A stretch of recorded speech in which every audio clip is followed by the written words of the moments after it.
warahmatullahi wabarakatuh.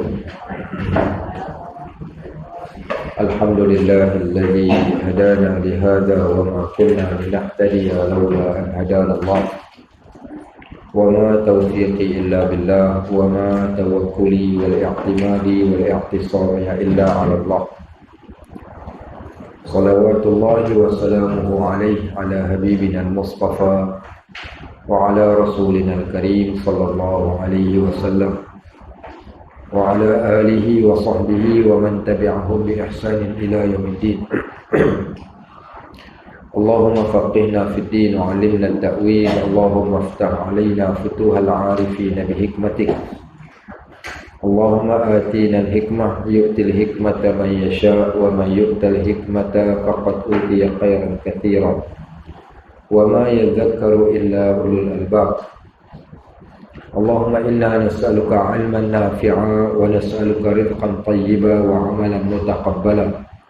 Rabbana zidna 'ilman yanfa'una wa rabbana yassir wa la tu'assir wa tammim bil khair walhamdulillahi rabbil alamin. Wa ba'd. Muslimin dan muslimat rahimani wa rahimakumullah. Alhamdulillah, Allah izinkan kita pada pagi ini dapat ataupun akan membaca Kalamun Nubuwah. Selain daripada kita baca Quran, kita juga dituntut untuk mempelajari sunnah Nabi kita Muhammad sallallahu alaihi wasallam. Bila nak mempelajari sunnah, nak kenal Nabi, nak kasih pada Nabi, tapi tak membaca ataupun mengkaji ataupun belajar kalam Nabi sallallahu alaihi wasallam, maka tiada artinya.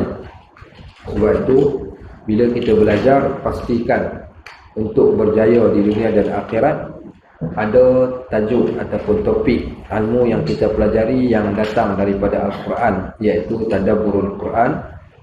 Yang kedua, jangan tinggalkan hadis Nabi SAW. Walaupun apa kitab, tuan-tuan baca kitab kuning ke, kitab biru ke, kitab hijau ke, tapi hadis tetap kena belajar. Al-Quran tetap kena belajar. Ada orang kata, tak apa kita belajar hak mudah. Hak mudah tu apa? Hak kesimpulan yang para alim ulama telah dibuat. Dia seumpama orang baca terjemahan Al-Quran dengan membaca Al-Quran. Kerana baca Al-Quran ni dia ada mukjizat dia dengan kalam tu tadi. Begitulah juga dengan hadis-hadis. Walaupun ianya bahasa Arab, tapi perlu bagi kita untuk nak mengambil keberkatan. Kita menyebut benda yang pernah disebut oleh Nabi SAW. Itu adalah satu nikmat yang Allah berikan pada kita. Kalau orang tanya saya dalam banyak-banyak ilmu ni, ilmu apa yang paling seronok belajar, maka jawapannya adalah yang pertama Al-Quran, yang keduanya adalah hadis. Sebab dalam setiap satu hadis tu dia bukan, walaupun diletakkan dalam satu tajuk, tapi dalam hadis tu ada macam-macam benda yang kita boleh pelajari. So alhamdulillah, rumah ngaji kita ada pengajian Al-Quran. Saya tak pasti tafsir ada ke tak ada. Ada tafsir? Ada tafsir kat sini? Tak ada tafsir. Sayang, lepas ni cari guru tafsir mengajar kat sini. Oh, Ustaz Nizam mengajar. Baik, yang kedua hadis. Alhamdulillah, walaupun kita tak belajar bermula daripada hadis 40, tapi sekurang-kurangnya kita ambil sebahagian daripada hadis dalam kitab Riyadhus Shalihin ini pun memadai bagi kita untuk kenal agama melalui hadis. Kerana jaminan yang Nabi SAW sebut, taraktu fikum amrayn, aku tinggalkan bagi kalian dua benda. Dua benda ni Nabi tinggal sebagai warisan. Harta pesaka Nabi SAW ada dua. Bukan capal, bukan apa namanya pedang ke kerih ke, bukan baju besi dia, tapi dia tinggal untuk kita ni kitab Allah wa sunnati, Al-Quran dan sunnah. Ada orang mengaji malah, tapi bab-bab hal lain dia suka cari. Dia pergi cari capal, dia pergi cari pedang, dia pergi cari baju besi. Tapi datang kuliah ataupun duduk belajar hadis-hadis ni dia kurang. Kalau tuan-tuan belajar yang ni, tuan-tuan silap-silap hari bulan, kita nak ambil hadis ni buh kat atas kepala kita. Kalau kita belajar semua-semua, kerana kita tahu betapa hebatnya Al-Quran dan hadis Nabi SAW. Baik, sebab tu untung siapa yang Allah berikan kelapangan dapat belajar ilmu-ilmu yang datang daripada Al-Quran dan juga sunnah. So Nabi kata, ma in tamassaktum bihima, kalau kamu pegang dengan dua benda ni, Al-Quran dan hadis, dan fadillu min ba'di, kalian takkan sesat selepas daripada aku. Takkan sesat. Siapa jamin? Nabi SAW. Kitab Allah yang pertama iaitu Al-Quran, dan yang kedua sunnah Nabi SAW. Baik. Sekarang kita mungkin belajar ilmu tasawuf dalam kitab Penawar Hati, kitab yang amat bagus. Baik, pada waktu yang sama bila kita gabungkan dengan hadis, dia jadi lelaki jatuh cantik. Contoh tajuk yang kita nak baca ni, tajuk cerita tentang tanda cinta Allah kepada hamba. Pasal apa kita nak tahu Allah ni cinta kat kita ataupun tak? Sebab orang bila dicintai, dia akan dijaga dan dipelihara. Sebab tu di sana ada satu istilah dalam ilmu, sama ada ilmu tasawufnya ataupun dalam agama ni, ada satu perkataan. Perkataan ini dinamakan dengan, kita pun selalu sebut, sihat haji, sihat walafiat Ustaz. Okay, so kita sebut sihat, kita sebut walafiat. Apa makna al-afiyah? Ramai orang dia sebut perkataan afiyah, tapi dia tak tahu pun apa maksud al-afiyah yang sebenarnya. Kita berdoa ketika duduk di antara dua sujud. Doa di antara dua sujud dia, Allahumma barik lana. Bukan. Okey, itu doa makan. Doa di antara dua sujud. Rabbil firli warhamni wajurni warfa'ni wahdini wa'afini wa'afani. Kalimah wa'afini itu. Baik, kita baca juga ketika doa qunut waktu subuh. Doa qunut, macam mana doa qunut? Okey, Allahumma hdini fiman hadait wa'afini fiman afait. Kalimah afini fiman afait, itulah afiah. Wa'afini itu adalah afiah. Baik, tapi apa makna afiah? Pasal kita macam burung kakak tua, kita diajar untuk berkata-kata tapi kita tak tahu apa yang kita kata. Tapi kalau kita tahu, hebatnya, kita mesti akan ternanti-nanti nak baca doa qunut tiap-tiap pagi. Kalaulah kita tahu, mesti kita akan ternanti-nanti nak baca doa di antara dua sujud pasal nak minta benda ni. Apabila kalimah afini ataupun afiyah ni, kalimah afini ataupun afiyah maksudnya adalah, Tuhan, peliharalah aku sebagaimana engkau pelihara hamba-hambamu yang baik-baik yang lain. So afini ni diafiatkan kita terpelihara daripada sebarang keburukan. Itu makna afini. Baik. Seorang yang sakit kemudian dia sihat, dinamakan dia, dikatakan kepada dia afiah. Okey, dia telah sembuh. Orang yang disembuhkan, sebab apa sembuh? Sebab Allah telah pelihara dia daripada sebarang kemudaratan. Sebab tu kalimah afini ni kalimah yang amat baik.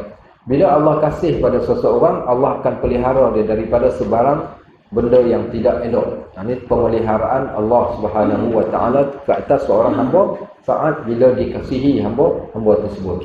Sebab tu kita memerlukan afiah. Kita memerlukan afiah daripada Allah, dan kita sentiasa minta Allah memberikan afiah kepada kita. Baik.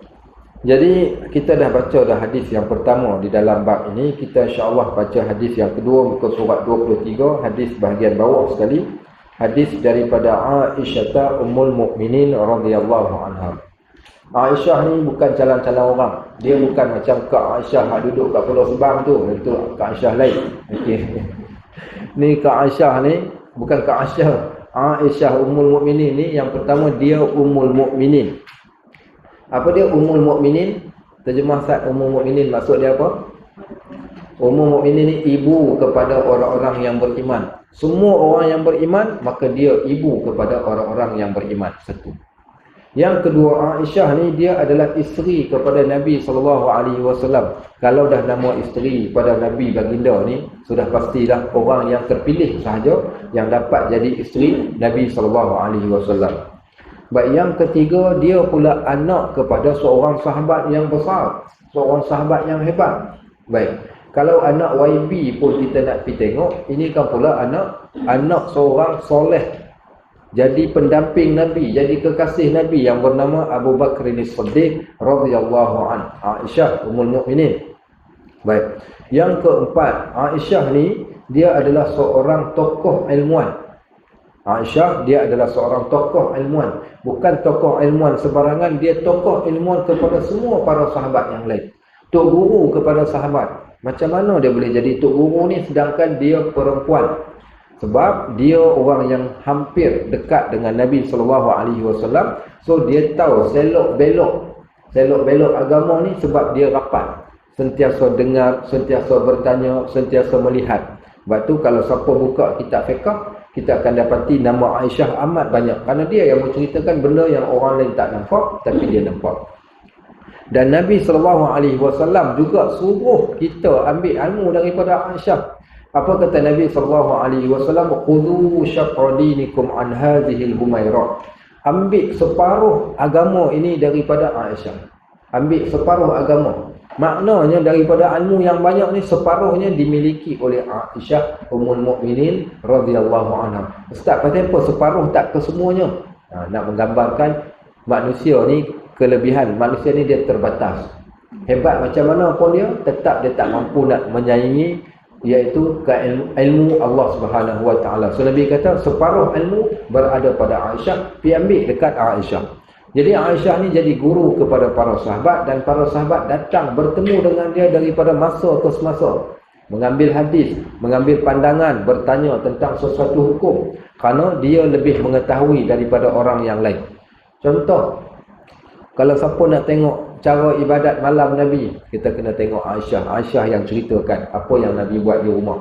Kalau nak tengok tidur Nabi ke, macam mana Nabi menjaga kebersihan ke, dalam bab-bab seharian Nabi ni, kita kena tanya kepada Aisyah, kerana dia isteri. Walaupun begitu, ada tak kekurangan? Orang cerita hak hebat, dia tak mau tengok, dia nak cari kekurangan juga. Okey, ada tak kekurangan Aisyah? Mestilah ada, dia manusia. Apa kekurangan Aisyah ni? Bukan kekurangan, itu sifat tabi'i. Mana-mana orang pun, kalau dah nama perempuan, perempuan juga. Kau macam mana Pak Haji? Setuju dengan saya? Setuju. Okey, baik. Pak Haji setuju. Baik, maknanya perempuan dia ada pembawaan dia, lelaki dia ada pembawaan dia. Antara pembawaan perempuan ni apa dia? Cemburu. Maka dia juga sebagaimana orang lain. Kalau kita kata, apalah kau ni pek cemburu melampau-lampau, relax lah, tak payahlah duk cemburu sangat kat suami kau. Cakap kat dia, mana-mana perempuan tetap Allah datangkan satu perasaan cemburu. Bukan cemburu saja, bahkan kadang-kadang sampai pernah berlaku satu peristiwa. Satu hari Nabi SAW berada di rumah Ummu Salamah. Bila duduk kat rumah Ummu Salamah ni, jadi sampai habis giliran pagi besoknya, Ummu Salamah pun boleh tahu Nabi SAW nak keluar, dia pun masak sedap-sedap. Dia buat cakotiau. Okey, bukanlah cakotiau lah. Apa-apa makanan lah yang, apa contoh makanan yang sedap, baunya sedap, makanan sedap. Nabi SAW, orang yang peramah dengan isteri-isteri dia ni, dia tanya masak apa tu. Ummu Salamah kata, hari ni cekencok bang. Janganlah balik lagi, kita makan dulu cekencok. Okey, contohnya. Jadi Nabi SAW dah tengok Ummu Salamah masak apa. Dan Ummu Salamah rasa galak sebab suami dia dah tengok tapi tak sempat jamah. Nabi SAW orang yang amat amanah dan menjaga waktu, dan dia menjaga hak orang yang lain. Kalau dah kata waktu ni hak kepada isteri yang lain, terus dia akan keluar daripada rumah untuk berikan hak itu kepada tuan empunyanya. Jadi dia terpaksa keluar. Tak tunggu kalau kita duduk sekejap, balon dulu, baru kita keluar kan. Tanya kat mana? On the way. Apa duk kena cakotiau tengah jalan. Baik. Akhirnya Nabi SAW terus keluar daripada rumah, pergi ke rumah Aisyah. Dan para sahabat pun ikut serta. Abu Bakar ada, Umar ada, dan beberapa orang sahabat yang lain. Jadi Ummu Salamah ni rasa galak, dia pun mungkuk-mungkuk bola tapoi mangkuk siang ni, mangkuk tingkat ni. Mungkinlah mangkuk tingkat, zaman tu tak ada lah mangkuk tingkat. Bola satu bekas, pergi hantar. Bukan jauh mana. Rumah Ummu Salamah jap. Rumah Nabi SAW bersama dengan Aisyah. Sebelahnya Hafsah. Sebelah Hafsah, sorry. Okey, rumah Nabi dengan Aisyah, kemudian rumah Hafsah. Selepas rumah Hafsah, depan rumah Hafsah, rumah Fatimah. Okey, Fatimah. Kemudian sebelah kanan sini adalah rumah Zainab. Juwairiyah duduk sebelah sana, dan isteri-isteri yang lain. 5 rumah sebelah kanan, dan bakinya berada di bahagian sebelah masjid, sebelah yang lain. Baik, jadi bila Nabi SAW pergi ke rumah Aisyah ni, daripada rumah Ummu Salamah bahagian barisan yang sama, selang beberapa pintu je pun. Rumah Nabi SAW ni, kalau bilik ni bahagi 3. Bilik ni dibahagikan jadi 3 bahagian. So satu bahagian tu adalah rumah Nabi SAW dengan Aisyah, iaitu di antara mimbar sampai ke makam yang sekarang ni. So ruang makam, tempat makam itulah saiz rumah Nabi SAW. Yang dalam tu adanya jasad Abu Bakar, Umar, termasuk Nabi SAW. Baik, jadi rumah dia, bila dia keluar daripada rumah Ummu Salamah, terus masuk ke rumah Aisyah. Jadi tak jauh pun, jadi Ummu Salamah keluar bawa makanan. Panggil, Assalamualaikum, Assalamualaikum warahmatullahi. Oh, Kak Salmah. Okey, ada apa? Okey. Ni main dah hantar ni makanan tadi masak. Apa namanya, Nabi tak sempat nak makan, nak jamah. Dia kata tak cukup ke masa dulu. Dia dah mula dah. Okey. Tak cukup kata semalam bukan giliran awak tak uli tepung siap-siap awal petang-petang uli jamu makan waktu malam. Ni pagi-pagi time ni barulah nak main. Jadi dia tak suka tu sehingga dia tepis bekas makanan tu, tepis makanan tu yang nak diberikan kepada Nabi tu sampai jatuh. Kita tak pelik juga sebab Aisyah ni orang muda. Waktu Nabi SAW wafat, dia berusia 19 tahun. Masih lagi peringkat, orang kata umur muda sangat lah. Umur muda sangat. Okay. So kalau takat bayar Kak Kiah kita dah boleh penyabar dah. Tapi dia umur 19 tahun kan. Okay. Jadi 19 tahun ni dia adalah perasaan cemburu. Dia tepih, jatuh, pecah. Nabi SAW ni faham. Dan Nabi taklah marah maksudnya. Cuma Nabi katakan pada dia, wahai Aisyah, ganti balik bekas yang dah pecah tu tadi. Ganti balik. Sebab tu hak orang, ganti balik diminta. Dan walaupun selepas daripada tu Aisyah minta maaf semua, tapi poin nak gambarkan ada perasaan. Ketika Nabi SAW ceritakan tentang kalau tak ada Sayyidatina Khadijah, dia ni suka makan sekian makanan. Okey, baik. Kata Aisyah, tak ada ke perempuan yang lain yang kau boleh sebut nama melainkan dia? Nampak tu kata perempuan tu. So hari ni kalau perempuan cemburu tu, itu tanda biasa. Itu tanda biasalah. Buat apa Haji? Buka badak. Buka badak lah. Buat bodoh ya. Okey, tu pengalaman. Orang pengalaman kita kata buat bodoh je. Baik, sahabat-sahabat rahimani wa rahimakumullah. Tapi Aisyah apa sekalipun dia adalah ummul mukminin, seorang perempuan yang subhanallah Allah berikan pada dia kehebatan. Itu pada sisi manusiawi. Setiap kita ni ada sisi manusia kita, dan pada waktu yang sama agama membentuk seseorang, sudah pasti dia adalah seorang insan yang hebat. Baik. Jadi kata Aisyah ummul mukminin radhiyallahu anha, anna Rasulullah sallallahu alaihi wasallam, Nabi sallallahu alaihi wasallam ni ba'asa rajulan ala sariyah. Dia mengutuskan seorang sahabat ala sariyah di atas satu tugasan. Sariyah ni kebiasaannya iaitu satu pasukan yang dihantar, sama ada pergi meninjau terlebih dahulu. Kalau perang lah, kalau tak perang dia orang akan balik. Satu batalion lah, satu kumpulan. Okey, ba'asa rajulan, seorang ni dilantik untuk jadi ketua je. Cuma sedikit saya ambil hasil daripada apa yang kami baca dalam hadis-hadis yang lain. Nabi ni bila dia nak lantik seorang mengepalai atau jadi ketua ni, dia akan buat interview. Yang pertama mungkin dia boleh pilih siapa pun yang dia rasa sesuai. Dan yang kedua dia interview. Dan bila dia pilih ni, dia akan pilih orang yang paling tepat. Contoh ketika perang Khaybar, Nabi SAW sudah berkampung hampir 14 hari dah duduk kepung kubu orang Yahudi ni. Okey, tapi tak boleh masuk lagi. Kubu dia kubu yang kuat.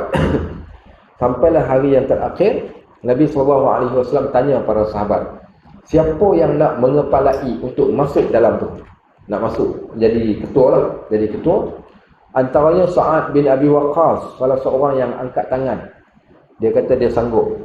Ada lagi sahabat yang lain pun sanggup juga. Sahabat tu sanggup. Sahabat ni sanggup nak pegang bendera dia nak masuk ni. Baik, akhirnya kata Nabi SAW, Nabi tolak semua yang lain. Nabi tanya, mana Ali? Orang kata Ali sakit mata.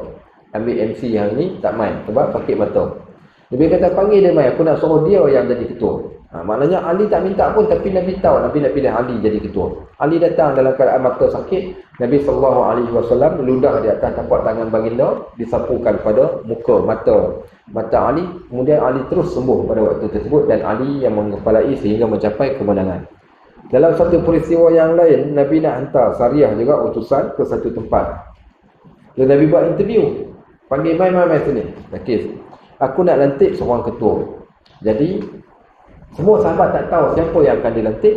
Dan Nabi SAW tanya seorang demi seorang, ma ma'aka minal Quran, apa yang kau ada daripada Quran? Kau ni kata saya kuliah dengan qul huwallah. Okey, tak apa, kau duduk tepi dulu. Okey, kau pula, kau alhaakumut takasur dengan inna a'tayna. Okey, kau duduk kat sebelah juga. Okey, baik. Ini pula siapa?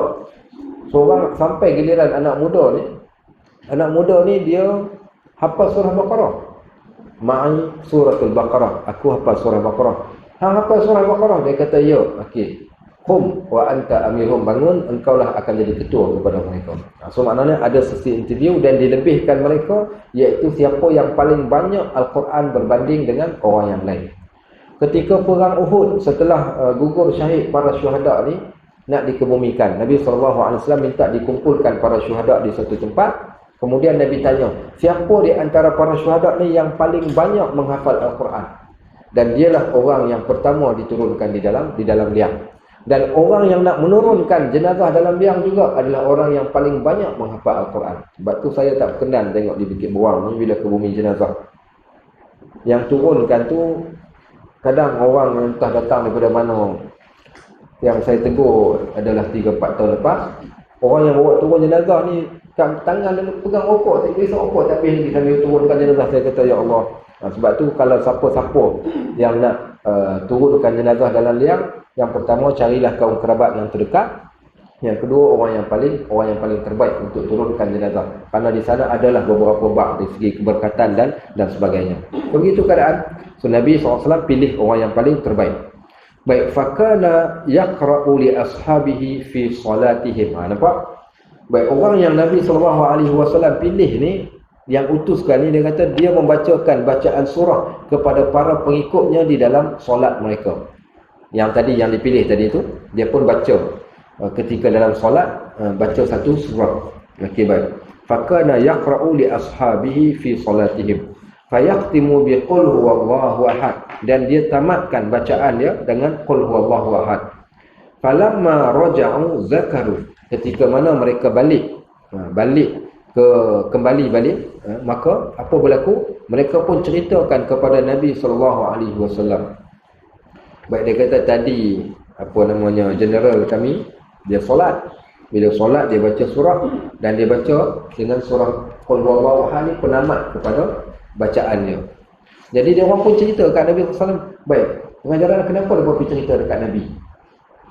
Pasal para sahabat ni sentiasa duduk, Nabi SAW ni sentiasa dengan mereka. Bila ada orang lain yang buat, dia orang nak tahu, okey ke, nak tahu hukum. Itu yang kita katakan pentingnya ilmu dengan bertanya. Bila kita tengok sesuatu benda, kita jumpa satu benda ni yang mungkin kita tak tahu, kita tertanya-tanya dalam fikiran kita ni, maka jadikan dia dalam bentuk soalan supaya kita dapat jelas dan faham. Baik, maka dia bertanya. Maka bila diceritakan kepada Nabi SAW, apa kata Nabi? Dia faqala saluhu li ayyi shay'in yasna' dzalika. Baik, baginda kata, tanyakan kepadanya mengapa dia melakukan sedemikian. Fasalu, maka dia orang pun tanya. Okey, baik. Faqala li annaha sifatur rahman fa ana uhibbu an aqra'a biha. Bila ditanya pasal apa hang baca surah Qul huwallahu ahad ketika sembahyang subuh, pendek sangat, bacalah panjang sikit lah, lebih kurang macam tu lah kot. Maka dia kata, aku suka kerana di dalam Qul huwallahu ahad tu ada sifat Allah. Ada sifat Allah, iaitu pengenalan kepada tauhid, iaitu Allah yang tiada anak, tidak diperanakkan sebagainya. Dan aku suka baca kerana di dalamnya ada nama Allah. Faqala Rasul sallallahu alaihi wasallam, akhbiruh anna Allah taala yuhibbu, sampaikan pada dia Allah kasih pada dia. Baik, siapa yang tak faham lagi hadis ni, kita cerita balik.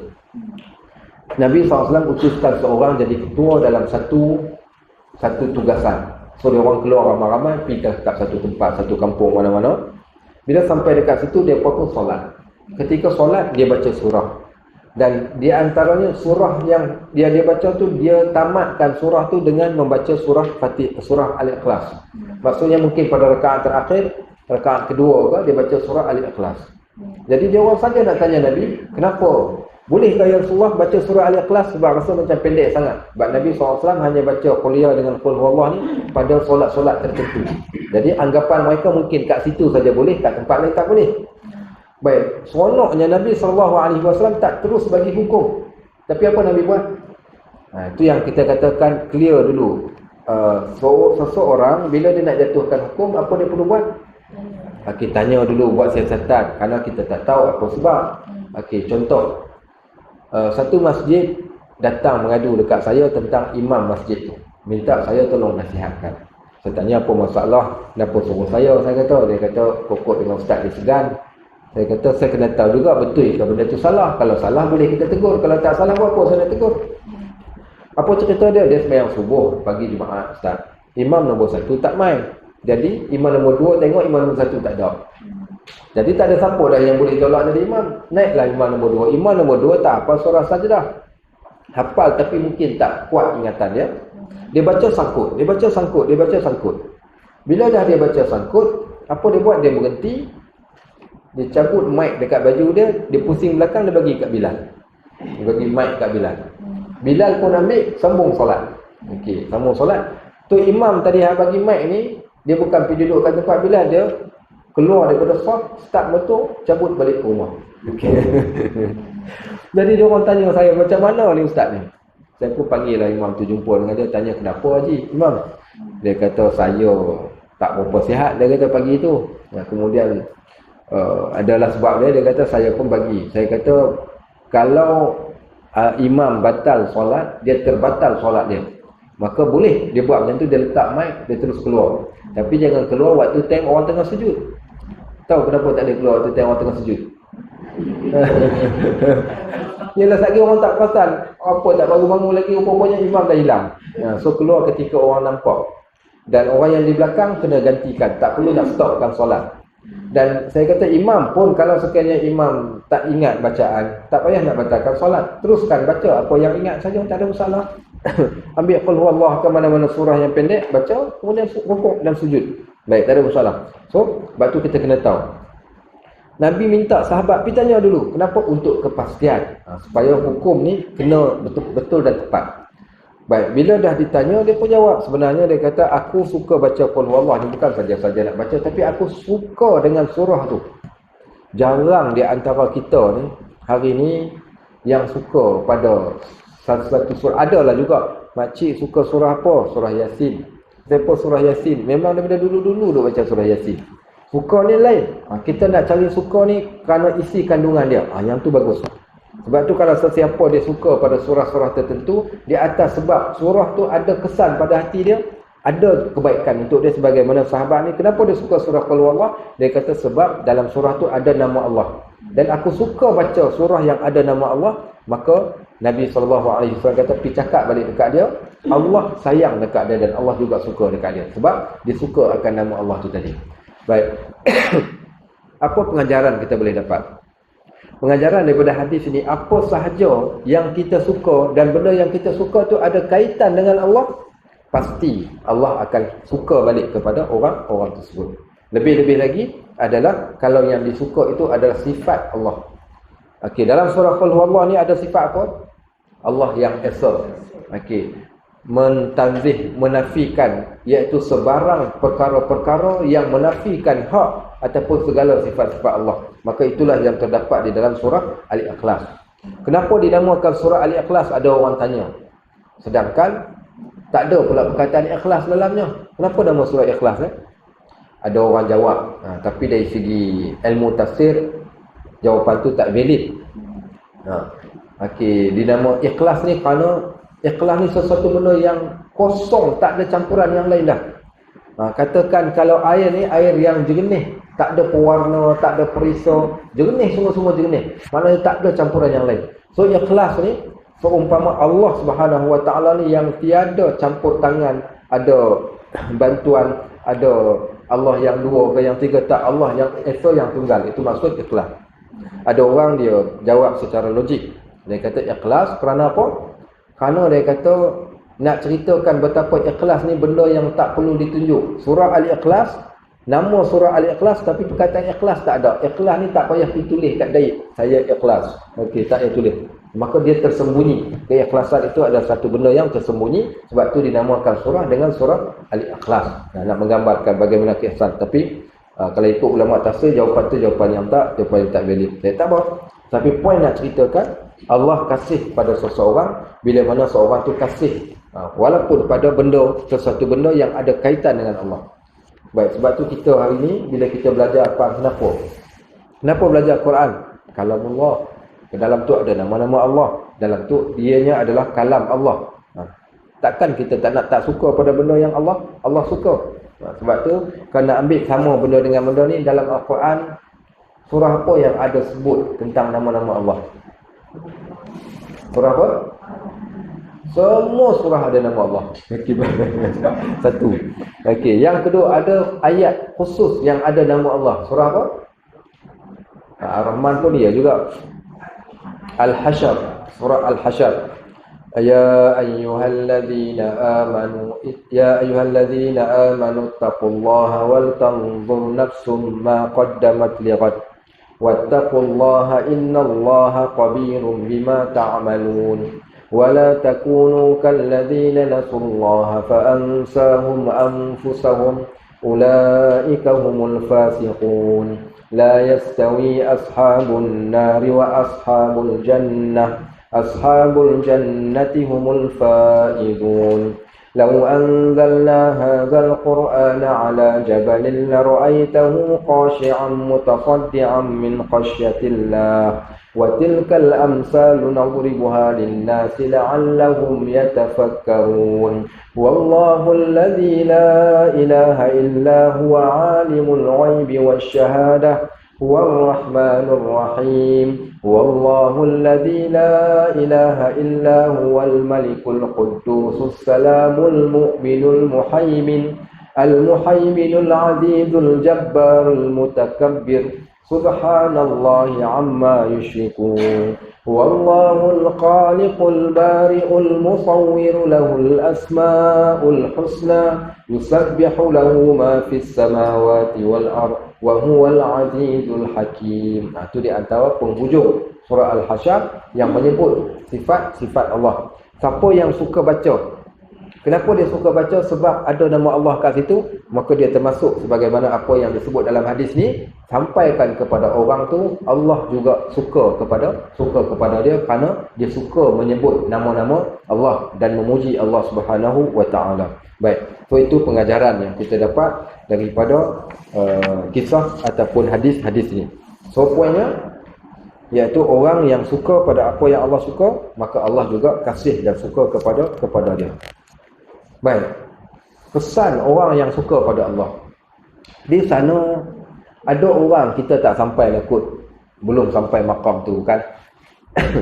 Makam ni sampai rasa kita ni kalau kita cinta dekat seseorang, apa kita nak buat? Nak jumpa, nak duduk dekat, nak tengok, teringat balik tak zaman bercinta dulu. Tengok motor hak sama jenis dengan Pak Wo dia naik. Tengok motor, bukan motor Pak Wo dia, motor orang lain. Tapi sebab orang tu naik motor hak sama jenis, tu pun senyum seorang-seorang. Okay. Kemudian kalau tak boleh tengok tuan mempunyai badan, lalu tengok tiang rumah pun tak apa. Petang-petang naik motor lalu petang batah kan. Tengok daripada jauh pun jadilah. Tengok warna orang yang kita sayang ni, dia suka warna tu, kita tengok warna tu pun kita dah jadi suka. Kemudian kebetulan Pak Wo dia ni suka makan cendol songkam. Okey baik. Dia lalu tengok cendol songkam pun dia suka. Itu yang katakan bagaimana cinta ni dia akan mendatangkan kesan. Samalah juga kita dengan sesuatu benda. Bila kita kasih ni, nescaya kita akan suka. Kita akan suka kepada sesuatu benda. Di sana ada satu hadis. Orang kalau dah suka, dia sanggup buat apa saja dan teringin nak jumpa walaupun mati. Baik, di sana ada bab, iaitu orang yang suka, kasih, teringin nak jumpa Allah cepat-cepat. Dia nak jumpa Allah cepat-cepat. Ada Nabi kata, man ahabba liqa Allah, ahabba Allah liqa'ah. Siapa yang kasih, suka nak bertemu Allah, Allah juga nak bertemu dengan dia. Wa man kariha liqa Allah, kariha Allah liqa'ah. Siapa yang tak suka jumpa Allah, Allah pun tak suka jumpa dia. Baik, hadis ni boleh diambil dua benda. Yang pertama, ambil hadis ni dalam bab ketika kita beribadat. Kita bertemu Allah tak semestinya mati. Dalam bab ibadat pun, maksudnya bila azan saja, baik, kita dah siap-siap dah. Sebab apa? Sebab kita nak jumpa Allah dalam solat. Tapi kalau azan, tak apalah, sekejap lagi lah, sekejap lagi, maknanya tidak ada perasaan cinta dan kasih sayang. Orang yang cinta ni dia sanggup menunggu. Sebab tu orang buat teka-teki pantun orang Melayu kan, apa dia orang kata, cinta itu umpama kurap, makin digaru makin sedap. Okey, baik. Betul ke? Okey, baik. Tapi pun nak cerita, sebut cinta ni benda yang menyedapkan. Orang lain nampak, gila lah, tengah-tengah hujan duk pergi dating. Tapi tak, orang yang cinta dia tak rasa hujan tu menyusahkan dia. Baik, kita tengok, kita kata, ya Allah, apalah punya sampai tahap macam tu. Okey, saya ingat saya waktu zaman saya jadi warden college. Kita dah ustaz, dia minta jadi warden. Tengok budak-budak duk cinta ni, kadang yang orang menyampah. Si Pak Wo dia datang hantar makanan. Awak dia ni duduk tingkat 8 tu. Jadi kawasan tu asrama perempuan. Orang lelaki tak boleh naik. Apa dia buat? Dia sanggup pergi beli tali panjang-panjang, ambil baldi, ikat kat baldi tu, tali tu, turunkan baldi kat bawah, dia buat nasi bungkus, dia pun tarik baldi di atas balik. Saya kata, syok. Sampai ke macam tu. Tu orang kata, orang yang bila dah cinta ni, dia sanggup buat apa saja. So, Allah kata, man ahabba liqa Allah, ahabballah liqa'ah. Siapa yang suka jumpa, Allah juga suka berjumpa dengan dia. Ada orang, subhanallah, sebelum masuk waktu solat, dia dah prepare diri. Tengok jam pukul 8. Oh, awal lagi. Tengok pukul 12 saja dia dah resah dah. Kenapa resah? Dia kata Zuhur lagi 1 jam. Zuhur lagi 1 jam, dia dah siapkan diri dah. Dia dah mandi, dah bersihkan diri, dah pakai baju semua dah. Buah minyak atar sikit. Okey, kemudian dah tunggu dah. Tunggu apa? Tunggu masuk waktu. Tak pun dia keluar pergi ke masjid, pergi ke surau. Sebab apa? Sebab nak bertemu dengan Allah. Maka orang yang macam tu, Allah juga kasih dan suka pada dia. Maka tak mustahil dia pergi ke akhirat dalam keadaan yang selamat. Dah bahkan dia akan diraikan sebagaimana disebut, wujuhun yawma idzin nazirah ila rabbiha nazirah. Wajah mereka akan berseri-seri saat ketika mana mereka memandang akan Allah Subhanahu wa taala. Satu ketika guru kami, Syekh Muhammad Sa'id Ramadan Al-Buti ni, dia tanya dalam kelas macam ni lah. Apa soalannya? Soalan dia kata, atuhibbunallah? Tanya nak murid, kamu kasih pada Allah, cinta Allah? Semua jawab, ya kami kasih dan cinta. Dia kata, anjad, sungguh ke? Semua jawab, sungguh kami cinta. Dia kata, dia ulang sekali lagi, betul ke kamu cinta pada Allah ni? Semua jawab juga, kami suka, kami kasih, semua sekian-sekian. Kemudian dia kata, kalau orang yang cinta dan kasih, dia akan selalu sebut. Orang yang cinta dan kasih ni, dia akan selalu sebut, selalu ucap, selalu baca, selalu buat benda yang Allah suka. Maka itu tanda, setiap orang ni kita boleh nilai sendiri tanda kasih kita punya level, kita kasih ni setara mana. Cek yang pertama sekali, kita nak cek level kasih kita ni bagaimana kita menguruskan solat kita. Kerana solat tu as-salah, hubungan di antara kita dengan Allah. Bila kita jaga yang 4 solat ni, kat situ kita boleh letak level kita kasih pada Allah ni setara yang mana. Baik, yang kedua dalam bab zikrullah. Zikrullah ni pecah 2. Yang pertama zikir yang khusus, yang kedua zikir yang umum. Antara zikrullah ni adalah membaca Al-Quran. Kalau seorang yang betul dia kasih pada Allah, dia tak boleh baca Quran, dia pasti nak belajar kerana dia nak baca kalamullah. Seorang yang kasih kepada kekasih dia hantar surat. Kita bercinta zaman belajar. Zaman tak ada email, internet belum ada. Zaman dulu, zaman pecah kaca, pecah gelas, sudah baca Arab gelas tu. Okey, baik. Hantar surat, buah bedak. Okey, baik, buah bedak. Allahu Akbar. Jadi nak tunggu surat dia, Allahu Akbar, berdebar ni. Tiap-tiap hari balik kelas saja pergi tengok di surat ada ke tak ada. Okey, balik rumah pula.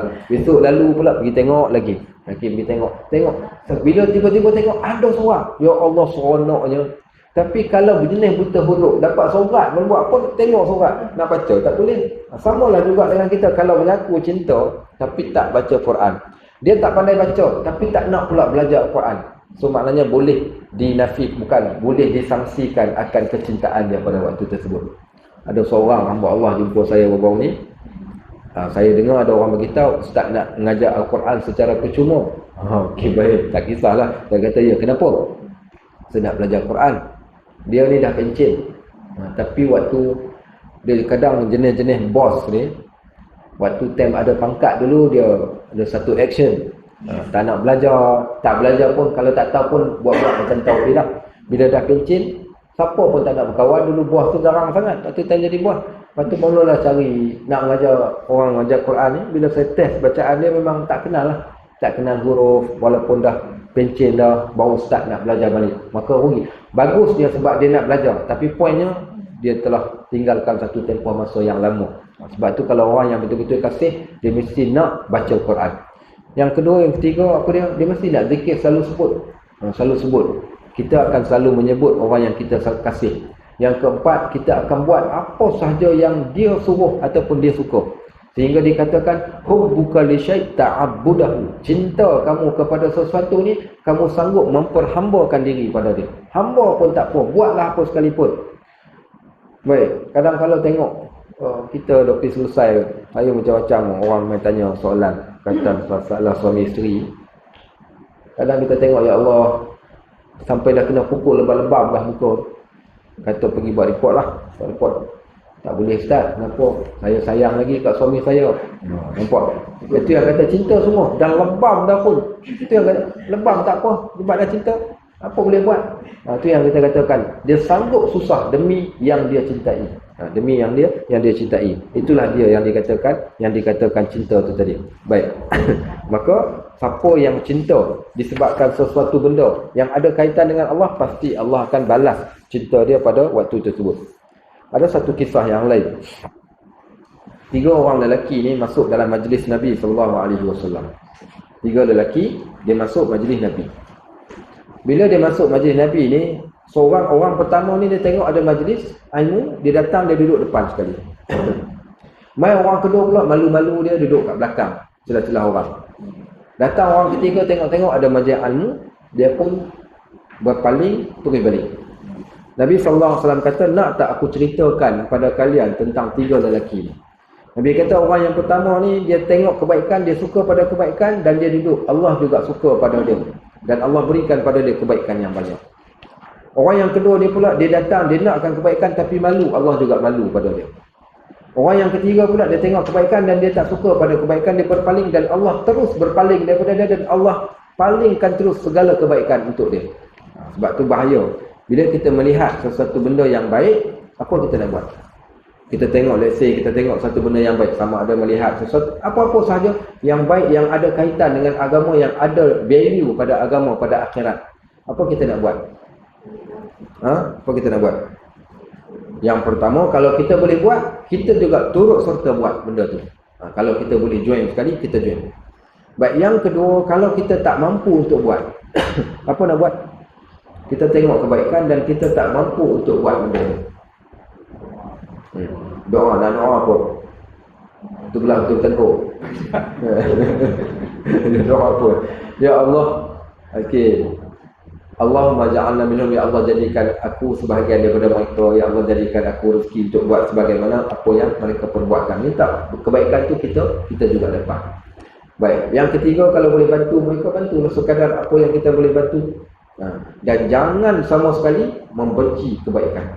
Jangan benci kebaikan. Kerana sekali kita benci kebaikan, ditakuti Allah tarik segala kebaikan-kebaikan yang lain dan Allah palingkan terus kita dengan kebaikan itu tadi. Sebab tu yang bahaya. Sebab tu saya tak pelik bila kita tengok ada orang yang dahulunya dia mungkin tersasar daripada hidup. Tapi ketika dia tersasar tu, mungkin ada doa dia yang dia minta saat ketika dia melihat orang yang melakukan kebaikan. Yang penting kita hari ni tak berapa baik ni, kita tengok orang yang baik dan kita berdoa kepada Allah, ya Allah, betapa banyak keaiban aku, banyak dosa aku, dia orang yang baik, ya Allah, jadikan aku sepertinya satu hari nanti dan kau ampunkanlah dosa-dosa aku ni. Tapi dia masih meneruskan kejahatan dia. Ada seorang perempuan saya jumpa, dia ni kaki kelabing. Duk pi clubbingnya, duk pi cuma dia tak minum arak saja. Tapi hak lain ni semua buatlah. Menari lah, tak tutup aurat, pakaian seksinya. Dia kata dahsyatlah. Okey, tapi dalam hati dia ni masih ada kebaikan. Maksudnya bila dia pandang orang-orang yang baik ni, dia berfikir, Allah, bila lah aku dah jadi macam tu. Nampak tak tu? Dia buat benda yang tak elok, tapi dalam hati dia ni tetap ada Dia tengok kebaikan, dia tak kata orang ada semua orang ni engkau dah lah jahat. Kemudian kau orang buat baik kau marah pula. Ni ni jenis Abu Jahal ni jenis susah. Dia dah jahat, dia tengok orang buat baik, dia tak boleh tengok orang buat baik.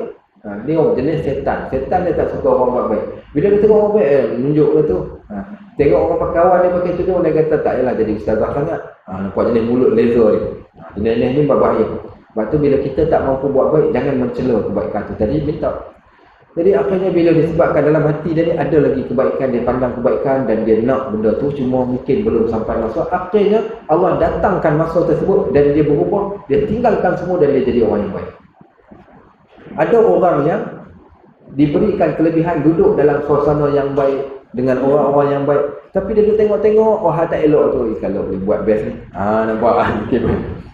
Dan akhirnya kalau dia buat baik pun dia suka menunjukkan kebaikan daripada orang. Sebab dia nak bagi orang kata dia baik. Baik, akhirnya apa berlaku? Bila dia buat macam tu, dia tak ikhlas. Akhirnya sebab dia duduk pandang-pandang benda yang tak baik tu, akhirnya Allah jebakkan dia dan Allah halalkan dia untuk pergi pada benda tersebut. Sebab tu kalau siapa belajar satu ilmu tasawuf ni, ada satu kata-kata hikmah yang saya hafal daripada kitab Hikam Ibnu Athaillah. Apa kata? Dia kata maksiyatun urisan izzan wastikbaran. Sorry. Maksiyatun urisat dhullan waftiqaran khairun min ta'atin urisat izzan wastikbaran. Maksiat dosa, seorang hamba Allah yang buat maksiat, dia buat dosa, tapi dengan dosa tersebut dia rasa hina diri dia. Bukankah kita bila kita buat salah tu kita rasa ya Allah teruknya aku, dia rasa diri dia hina. Akhirnya dia bergantung harap dengan Allah. Ya Allah, hamba-Mu ni hamba yang selalu buat dosa.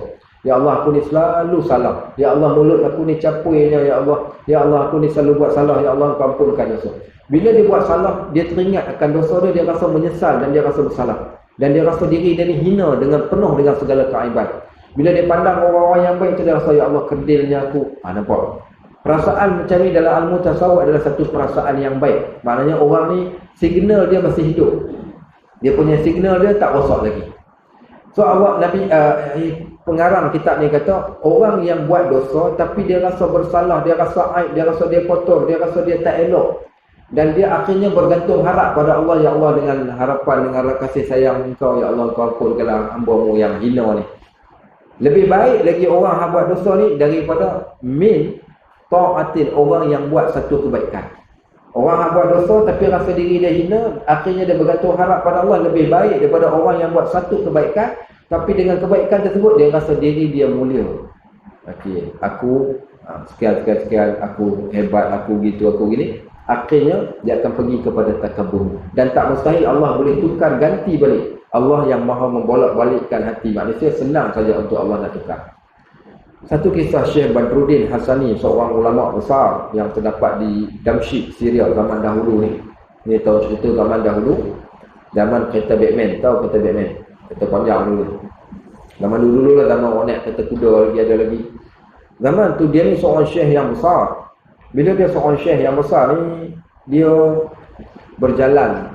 Kadang pergi mana-mana ni diiring oleh anak murid yang ramai. Tu guru jalan, semua anak murid bukan ikut ni, jaga jalan tu semua ni. Dia masuk satu kawasan tu kawasan saya belajar di kawasan tu, Suq Hamidiyah. Suq Hamidiyah ni satu pasar yang telah berusia 1000 tahun lebih. Pasar tu sampai hari ini wujud. Dan saya belajar di dalam kawasan tu.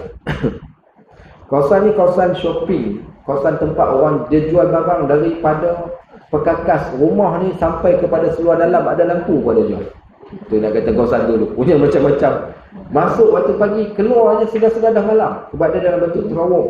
Dia ada berapa terowong? 1, 2, ada 4 terowong. Satu terowong tu sejarak 2-3 km dalam satu terowong tu untuk kita nak habiskan. So berjalan lah, tengok kiri kanan ada jualan barang. Satu kali pi, tengok belah kiri, satu kali balik, tengok belah kanan pula. Kemudian pi pula terowong yang lain, mau tak sampai masuk pagi, keluar maghrib. Itu yang kata kadang saya bawa orang Malaysia pergi situ. Sudah azan maghrib, subhanallah, sehari dah duduk kat dalam tu.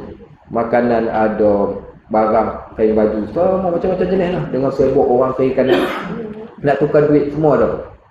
Baik, jadi Syekh Badruddin ni masuk dalam tu, kawasan orang ramai yang bersesak-sesak. Jadi anak murid jadi duduk kawal orang, jaga jalan, buka laluan untuk dia. tiba-tiba ada seorang peminum arak. Seorang pemuda yang minum arak. Peminum arak ni bila dia tengok syekh yang besar, syekh yang dikenali, apa dia buat? Dia rasa malu. Ya Allah, malunya ada orang alim, orang soleh masuk. Apa dia buat? Dia sembunyikan arak kat dalam baju dia ni. Tak, kat celah ketiak dia, baju dia ni. Apa dia buat? Nak ambil berkat. Tumpang nak ambil berkat. Pilah tunduk, nak salam dengan syekh.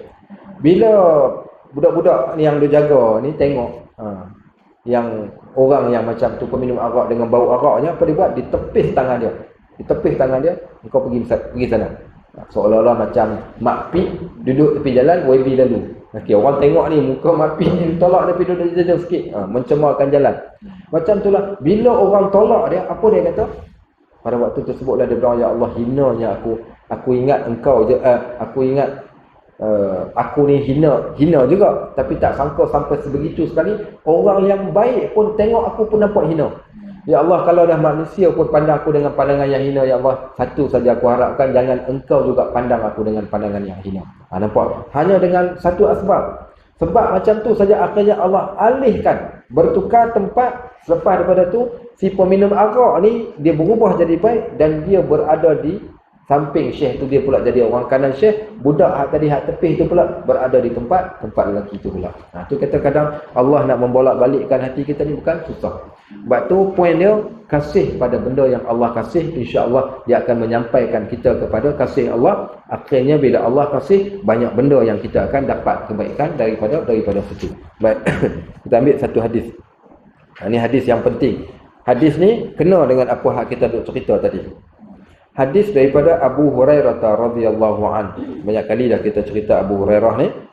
Anin Nabi sallallahu alaihi wasallam qala, satu hari Nabi bersabda, "Idza ahabballahu al-'abda", bila Allah kasih pada seorang hamba, nada Jibril, Allah akan panggil Jibril. Bila Allah kasih pada seorang hamba yang ada kat bumi ni, Allah akan panggil Jibril.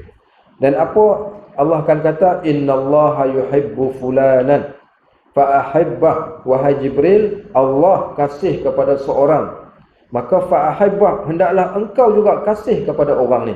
Jibril tahu orang ni orang yang Allah kasih. Fayuhibbuhu Jibril, maka Jibril pun kasih kepada dia. Fayunadi fi ahli sama, kemudian dipanggil pula seluruh penduduk langit pada waktu tersebut. Para malaikat, innallaha yuhibbu fulanan, sesungguhnya Allah kasih akan seseorang ini, si fulan bin si fulan. Fa'ahibbuh, dan hendaklah kalian semua wahai para malaikat kasihlah kepada orang tu. Fayuhibbuhu ahlus sama, maka semua ahli yang ada kat langit ni, para malaikat ni akan kasih. Namanya menjadi sebutan kepada ahli di langit. Summa yudha'u lahul qabulu fil ard, kemudian diberikan kepadanya, iaitu penduduk bumi juga akan mengasihi dan terima dia di bumi. Lepas tu, bila mana Allah kasih, automatik, walaupun ada orang yang benci, tapi pasti ramai orang akan kasih kepada orang yang dikasihi oleh Allah dan dikasihi oleh para malaikat. So inilah yang kita nak. Bila kita buat apa benda yang Allah kasih dan Allah suka, automatik Allah akan jadikan malaikat kasih dan malaikat juga akan kasih. Kemudian Allah akan jadikan para penduduk bumi kasih, akhirnya semua penduduk bumi akan kasih kepada dia. InsyaAllah nanti next kelas kita nanti kita bagi satu doa Abu Hurairah minta supaya Allah kasih kepada dia. Tapi ada syarat. Okey, ada syarat dia. Ada syarat dia kat mana ni? Nanti kita baca hadis yang terakhir ni, insya-Allah kita sebutkan apakah syarat yang menjadikan Allah Subhanahu wa taala kasih dan juga suka kepada kita. Baik, walhamdulillahirabbil alamin. Ada persoalan nak tanya? Kalau ada lah. Ada soalan nak tanya? Yang itu sebut soalan ini, bernazar dengan apa beza bernazar dengan tawassul? Okey, beza. Okey, bernazar iaitu seseorang hukum bernazar ini ada pembahagian di kalangan para alim ulama. Yang pertama, hukum bernazar ini sebahagian mengatakan dia sunat, sebahagiannya mengatakan makruh. Imam Syafi'i kata sunat. Okey, tapi sebahagian mazhab yang lain mengatakan makruh. Kenapa yang sunat tu tak apalah, yang makruh ni saya sebutkan. Kenapa dikatakan bernazar makruh? Sebahagiannya mengatakan bernazar itu adalah ibadat orang kedekut. Faham tak? Bernazar adalah ibadat orang kedekut. Maksudnya kalau dia dapat sesuatu kebaikan, baru dia akan buat kebaikan. Kalau dia tak dapat kebaikan, dia tak akan buat kebaikan tu. Nampak tak? Okey, so itu dipanggil bernazar ni ibadat orang kedekut. Walau bagaimanapun, mazhab yang lain mengatakan tak, dianya adalah sunat. Kenapa dia adalah sunat? Kerana dalam Quran ni ada ayat. Ayat surah Al-Insan. Yufuna bin nazri wa yaqafuna yawman kana syarruhu mustatira. Mereka menyempurnakan nazar mereka kerana mereka takut akan satu hari yang mana hari tersebut hari yang amat dahsyat, iaitu hari akhirat. Orang yang bernazar, mereka akan sempurnakan nazar kerana mereka takut. Baik, apakah nazar? Nazar itu satu perjanjian. Nazar seumpama satu perjanjian. Cuma bezanya perjanjian ini dengan perjanjian yang lain. Nazar ini perjanjian di antara kita dengan Allah dalam bab perkara ibadat. Baik, adapun orang yang bernazar dalam bab nazar yang bukan ibadat. Contoh, kalau sekiranya parti yang saya suka ni menang pilihan raya negeri, saya nak botakkan kepala. Okey, contohnya. Yang ni nazar tak payah buat pun tak apa sebab tak ada kaitan dengan agama. Tak ada kaitan dengan ibadat. Baik, tapi kalau dia kata kalau menang, YB ni menang, saya nak berpuasa selama 3 hari berturut-turut. Yang ni ada kaitan dengan ibadat sebab berpuasa. So cumanya itulah sebab tu saya katakan sebahagian mazhab kata ibadat orang kedekut. Puasa tu sebab apa puasa? Sebab menang. Kalau tak menang tak puasa dia. Baik. Tapi hukum nazar ni dibolehkan. Dengan syarat nazar tu adalah nazar yang baik. Contoh, nazar yang baik. Ya Allah, kalau anak saya lahir nanti, saya nak berpuasa satu hari contohnya. Baik, dia berpuasalah. Maka hukumnya dia wajib menyempurnakan nazar dia pada waktu tersebut. Maka puasanya dipanggil puasa yang wajib, bukan sunat lagi. Hukum bernazar sunat, tapi melaksanakannya adalah wajib. Contoh lagi, dia ada lembu. Dia tengok lembu dia ni duduk pergi sondol pokok orang apa semua. Satu hari dia pergi kat belakang lembu dia tepuk kat belakang. Pak, dia kata, kau lembu korban. Tahun depan aku korbankan kau. Bila dia cakap saja macam tu, automatik jadi nazar. Jadi nazar. Maknanya dia berazam nak melakukan sesuatu pada masa yang ditentukan. Pada waktu. Bila dia menazar, tahun depan dia wajib kena sembelih lembu ni. Dan bila mana dia sembelih, hukum sembelih tu adalah wajib. Walaupun pada waktu korban, hukum korban sunat, tapi bila dia bernazar, terus korban tu jadi korban yang wajib. Bila korban yang wajib, dia tak boleh makan lagi daging korban tu, semuanya dia kena sedekahkan.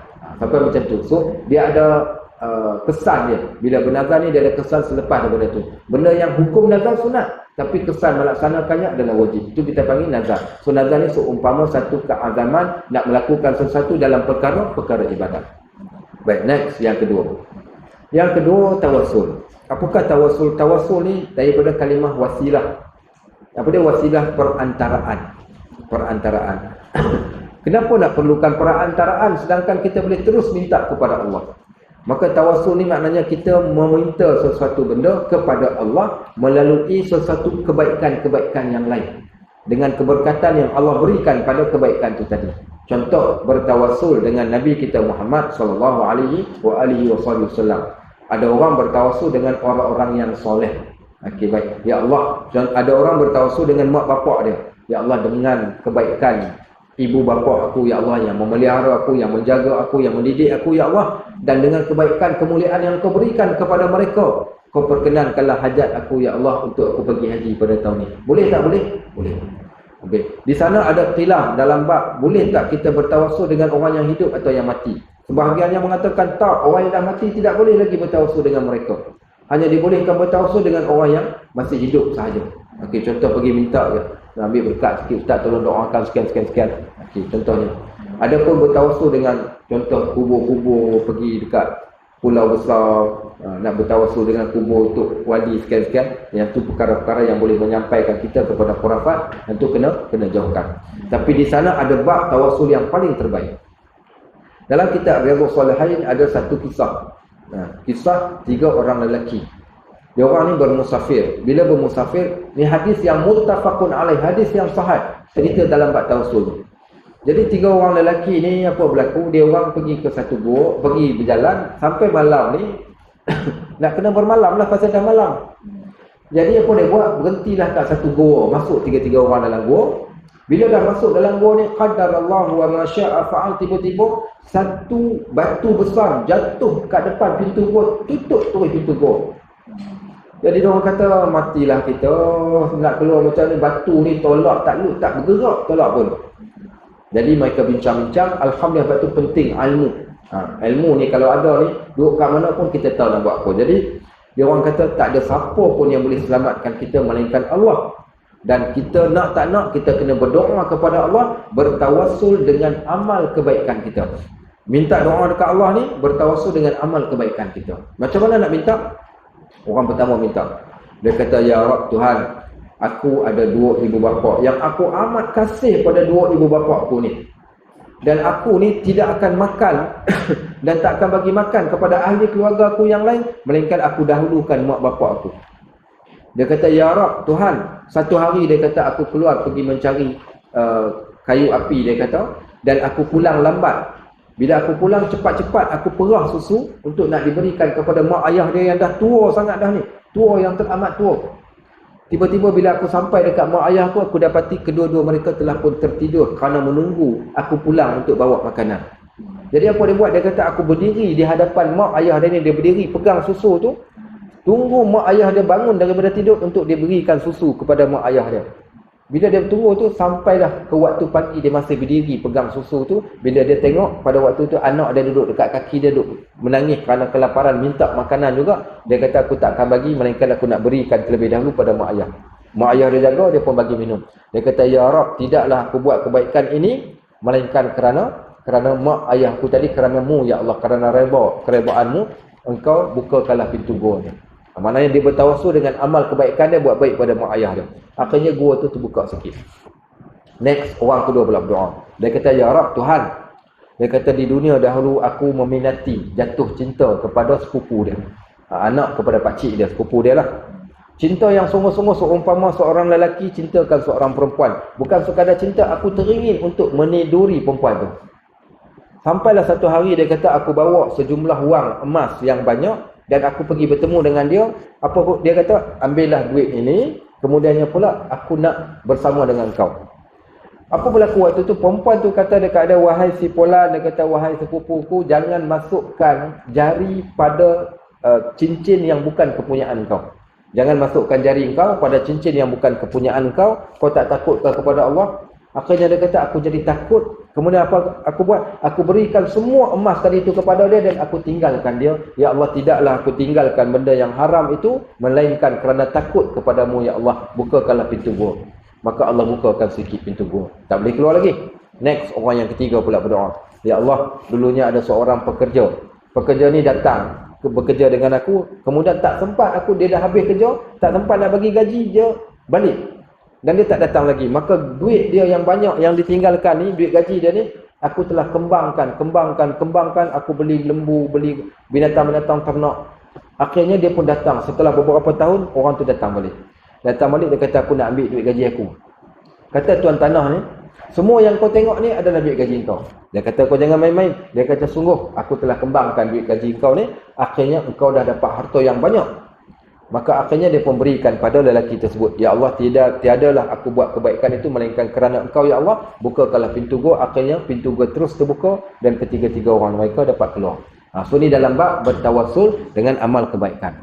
So macam mana kita nak buat ni? Contoh, ya Allah, aku datang ke majlis ilmu, tidaklah aku datang kerana-Mu ya Allah, maka engkau kabulkanlah apa hajat aku. Tu boleh. Ya Allah, aku baca Quran, tiadalah aku baca Quran ni kerana-Mu ya Allah, maka engkau kabulkan permintaanku. Bertawassul dengan amal kebaikan yang kita buat, itu dibolehkan. Itu yang paling terbaik lah. Yang paling terbaik. Wallahu a'lam bishawab. Ya. Kalau kita pergi mencari makam, kebaikan itu apa yang okey, boleh minta dekat Allah tak apa. Bukan minta dekat kubur. Boleh, tak ada masalah, minta dekat Allah.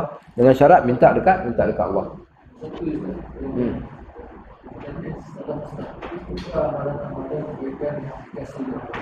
Okey, apakah amalan-amalan kebaikan yang dikasihi oleh Allah? Semua amalan kebaikan Allah kasih. Okey. Semua benda yang amal kebaikan yang Allah perintahkan kita buat, Allah kasih. Sebenarnya ada hadis yang saya nak baca yang terakhir daripada bab ini nanti, iaitu dalam bab macam mana Allah kasih. Boleh cek balik muka surat 23, hadis yang sebelum ni kita baca. Okey, jawapan soalan orang yang tanya tu saya bacakan hadis. Qala Rasul sallallahu alaihi wasallam, "Inna Allah Ta'ala qala man 'ada li waliyan faqad azantu bil harb." Okey, teks poin dia saya kutkan, "Wa ma taqarraba ilayya 'abdi bi syai'in ahabba ilayya mimma aftarastu alaihi." Baik, apa kata Allah Subhanahu taala dalam hadis qudsi ni?